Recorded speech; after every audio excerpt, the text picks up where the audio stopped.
পৃথিবীর সবচেয়ে ভয়ঙ্কর আর রহস্যে ঘেরা জায়গাটা লুকিয়ে আছে প্রশান্ত মহাসাগরের এক কর্নারে ফিলিপাইনের ঠিক পূর্ব পাশে, যেটা মানুষ চেনে মারিয়ানা ট্রেঞ্চ নামে। কিন্তু এই জায়গাটা আসলে একটা অতল রহস্যময় গহ্বর, যেখানে নামা মানেই অন্ধকারে হারিয়ে যাওয়া।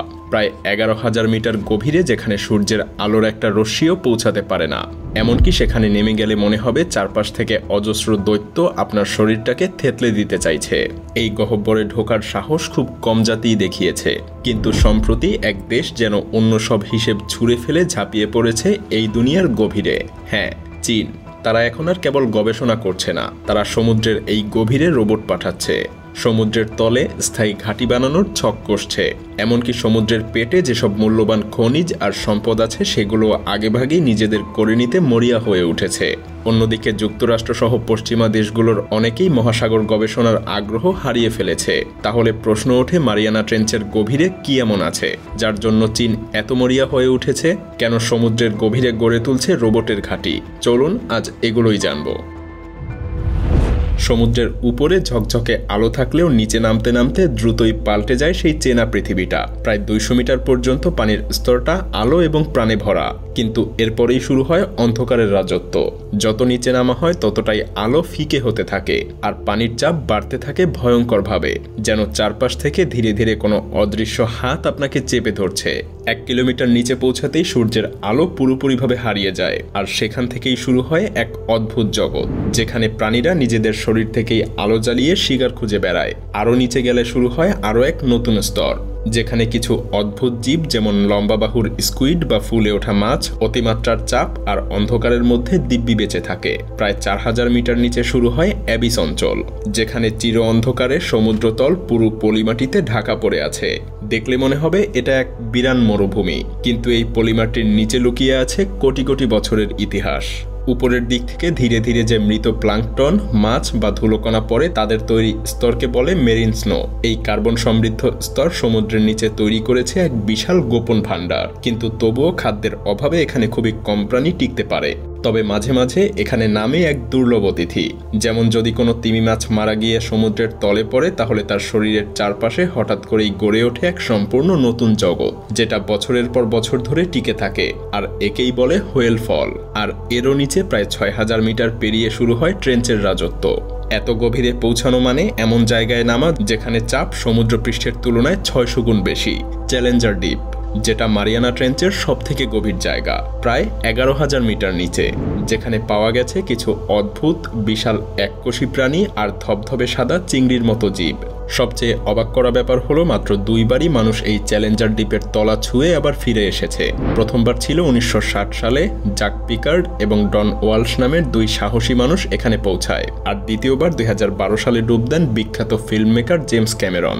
এরপর ভিক্টর ভেসকোভো নামের একজন অনুসন্ধানকারী এই গভীর জায়গায় কয়েকবার ডুব দিয়ে সেখানে পৌঁছানোর চেষ্টা করে। তবে 2020 সালে চীন ফেনডৌজে নামের এক ডুবোযানে 3 জন মানুষকে বসিয়ে নামিয়ে দেয় মারিয়ানা ট্রেঞ্চের এই ভয়াল তলদেশে। আর তাতেই সৃষ্টি হয় এক নতুন ইতিহাস। চীনারা কিন্তু এতটুকু করেই থেমে থাকেনি, বরং আরও দ্রুত তারা আগ্রাসীভাবে নামতে শুরু করে আরও গভীরে। তৈরি করতে থাকে ছোট ছোট আকারের সামুদ্রিক ডুবোযান আর স্বয়ংক্রিয় রোবট, যেন কেউ বুঝে ওঠার আগেই তারা সাগরের নিচে গোটা এক সাম্রাজ্য গড়ে ফেলে। ভাবা যায় 2024 সালে চীন একটা রোবট পাঠায়, যেটার আকার ছিল মাত্র একটা জুতার বক্সের মতো। সেই রোবট নিজের মতো করে তলদেশ স্ক্যান করে আবার সুস্থভাবে ফিরে আসে। এই ঘটনাই প্রমাণ করে দেয়, যেখানে আগে বিশাল এবং দামি ডুবোযান পাঠাতে হতো, সেখানে এখন এই ছোট রোবট দিয়েই সমুদ্রের গোটা তলদেশে অভিযান চালানো সম্ভব। আর তাই এখন চীন বানাচ্ছে এমন অসংখ্য স্বয়ংক্রিয় রোবট, যারা এক একজন এক এক কাজে দক্ষ। আর দল বেঁধে তারা পুরো সমুদ্রতল ঘিরে ফেলতে পারবে কম খরচে এবং নিঃশব্দে। শুধু তাই না, চীন এখন পরিকল্পনা করছে এক ভয়ঙ্কর সাহসী উদ্যোগের, এমন কিছু যা অন্য কোনো দেশ কখনো ভাবতেও সাহস পায়নি। কারণ এই অন্ধকার আর চাপাময় সমুদ্রের তলেই লুকিয়ে আছে এক অমূল্য এক ভাণ্ডার, প্রাকৃতিক সম্পদ আর বিজ্ঞানের না বলা রহস্য। এখানকার কিছু জায়গা যেন তৈরি হয়েছে একেবারে আলাদা নিয়মে, যেখানে সূর্যের আলো ছাড়াই গড়ে উঠেছে এক রহস্যময় জগৎ। কিন্তু সব রহস্যের মধ্যে সবথেকে বিস্ময় জায়গায় মিথেন হাইড্রেট, বরফের মতো দেখায় অথচ আগুন ধরালেই জ্বলে ওঠে। এটাকেই বলে আগুনের বরফ। বিজ্ঞানীরা ভাবছে এটা ভবিষ্যতের জ্বালানি হতে পারে, কিন্তু ভয় এখানেই। এই জমাট বাঁধা বরফ থেকে গ্যাস তুলতে গেলে যদি নিচের স্তরে বেশি নাড়াচাড়া হয় তাহলে সমুদ্রের তলদেশ ধসে পড়তে পারে, অথবা একসাথে ছুটে বেরিয়ে যেতে পারে বিপুল পরিমাণ মিথেন গ্যাস, যা শুধুমাত্র সমুদ্র না, বায়ুমণ্ডলও বিষিয়ে তুলতে পারে। আরও আছে সেই ছোট ছোট পাথরের মতো জিনিস যেগুলোর ভেতরে লুকিয়ে আছে কোটি টাকার ধাতু, যাদেরকে বলে পলিমেটাল নডিউল। এসব দিয়েই তৈরি হয় আধুনিক ব্যাটারি, ইলেকট্রিক গাড়ি আর টেকনোলজির ভবিষ্যৎ। সামনের শতাব্দীতে এসব পদার্থের চাহিদা এতটা বাড়বে যে যেসব দেশ পিছিয়ে আছে তারা তখন আরও অনেক দূরে ছিটকে পড়বে। আর তাই এখন থেকেই অনেক দেশ আর বড় বড় কোম্পানি নজর দিচ্ছে এই সমুদ্রের গভীরে, যেখানে অন্ধকারের নিচে লুকিয়ে আছে আগামীর পেট্রোল আর তেলের বিকল্প শক্তি। হ্যাঁ, দুনিয়ার এই অন্ধকার গভীর সমুদ্রটা এখন ধীরে ধীরে পরিণত হচ্ছে এক ভয়ানক আন্তর্জাতিক প্রতিযোগিতার ময়দানে। আর সেই খেলায় এখন চীন এগিয়ে যাচ্ছে ঝড়ের গতিতে। তারা এখন শুধু অনুসন্ধানে নেই, বরং তলদেশের অমূল্য সম্পদ নিজেদের নিয়ন্ত্রণে রাখতে শুরু করে দিয়েছে স্থায়ী ঘাঁটি বানানো আর অত্যাধুনিক প্রযুক্তি বসানো। এখানে শুধু নিচে নামা বা প্রবেশাধিকার পাওয়াই যথেষ্ট না, কে কতটা গভীরে গিয়ে কতটা দক্ষতা আর উপস্থিতি গড়ে তুলছে সেটাই আসল লড়াই। যে দেশ এখন বিজ্ঞান আর প্রযুক্তিতে বিনিয়োগ করছে, ভবিষ্যতে পুরো গভীর সাগরের ক্ষমতা থাকবে তাদের হাতেই। আর এদিক দিয়ে যুক্তরাষ্ট্র সহ অনেক দেশই পেছনে পড়ে যাচ্ছে। তাদের বাজেট কমছে, আগ্রহ কমছে, আর সেই সুযোগে চীন অনেক দূর এগিয়ে গেছে। এখন বলা চলে গভীর সমুদ্রের অদৃশ্য সিংহাসনে বসার লড়াইয়ে তারাই শীর্ষে। কিন্তু এখানেই শেষ না। আধুনিক দুনিয়ার গোটা যোগাযোগ ব্যবস্থাও গড়ে উঠেছে এই মহাসাগরের বুকের নিচে। তলদেশ জুড়ে ছড়িয়ে আছে lakh lakh kilometre submarine cable, যেগুলো দিয়েই চলে ইন্টারনেট, ব্যাংকের লেনদেন, এমনকি সামরিক তথ্য আদান প্রদানও।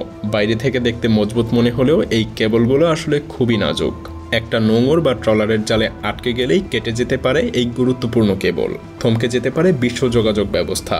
আর ঠিক এখানেই চীন 2025 সালে প্রদর্শন করেছে এক ভয়াবহ প্রতিভা, কেবল মেরামতকারী নামে এক রোবট, যেটা 1000 মিটার নিচে গিয়ে তার খুঁজে বের করতে পারে, এমনকি চাইলে সেই তার নিঃশব্দে কেটেও দিতে পারে। যদিও এখনো এর কোনো প্রমাণ মেলেনি যে তারা এগুলো ইচ্ছাকৃতভাবে ব্যবহার করেছে, কিন্তু শুধু এই সম্ভাবনাই বিশ্ব শক্তিগুলোকে চমকে দিয়েছে। কারণ যদি এই গভীর তারগুলো কারো নিয়ন্ত্রণে চলে যায় তাহলে সারা বিশ্বের যোগাযোগ, ব্যবসা আর নিরাপত্তা সবকিছু মুখ থুবড়ে পড়বে। এ কারণেই গভীর সমুদ্র এখন আর শুধু গবেষণার জায়গা নয়, এটা হয়ে উঠেছে আধিপত্যের যুদ্ধক্ষেত্র। আর এই যুদ্ধে কে জিতবে তা নির্ভর করছে আজকের সিদ্ধান্তের উপর। কারণ যেই গভীরতা মানুষ এতদিন ভয় পেত, সেই গভীরতাই এখন ভবিষ্যতের চাবিকাঠি হয়ে দাঁড়াচ্ছে। তবে যদি এই তলদেশে লুকিয়ে থাকার ক্ষমতা, তথ্য, নিয়ন্ত্রণ আর সম্পদ কেউ একা হাতের মুঠোয় নিয়ে নেয়, তাহলে তার মূল্য শুধু একটা দেশ না, গুনবে পুরো মানব সভ্যতা। আপনি, আমি, এই গ্রহের প্রতিটা মানুষ সেই ভুলের দায় থেকে কেউ রেহাই পাবে না।